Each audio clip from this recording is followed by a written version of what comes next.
bar charts, your pie chart, your XY scatter diagram, whatever chart, histograms. You can do all of that using Excel also. Okay? And then you also have your databases. Now Excel can actually behave like a database. Okay? When you're creating data and trying to talk to data and sorting data and filtering data, okay, and creating pivot tables. I hear in medical analysis we use a lot of pivot tables. You don't know how many of us have created pivot tables before in Excel? Good. So at least you're going to have something to think about. I don't like a very busy bunch. You need to have something that you've not done before. Beautiful.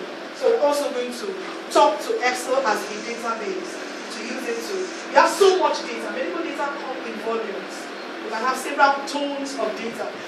So that's why I'm trying, even in this class, we're going to use live data, WHO data, plenty data. So that you can actually understand what she's going to be doing in her office, what she's going to be handling in her office, not just a little table of 5 columns and 6 rows. Okay? Good. So when you're now working with Excel like that, you're more or less treating it as a database. You can sort, you can filter, you can query, you can get the information you want. Are we still okay? Good. Maybe you'll be doing 2 jobs. You will do that and you will help me push this down sometimes. Okay. Now, so starting Microsoft Excel. How do you start Microsoft Excel? I actually tried to put this so that it will be easy when we go back to the computer you could use. And what we used here is actually Excel 2010. Alright? And that's the same thing we have on your notebooks. So we have compatibility. Now don't have a problem.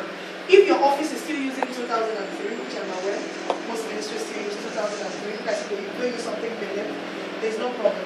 Okay? Once you understand this, you could actually adapt. This is actually higher than 2003 and higher than 2007. And why we chose this is that there's a great revolution, from the 2010, spreadsheets and all of Microsoft things compared to 2007 down. That was when the ribbons were introduced, and we're going to talk about that. So if you notice, if you've used 2003 and you use 2007, it's not very difficult. But if you're moving from 2007 to 2010, it might be a little challenging. So that's why we chose to use 2010. Alright? Good. So you start Excel, you go to your start button. Have you used this notebook at all? It says again. You've not used it. Okay, so let's put it on and see how you can start.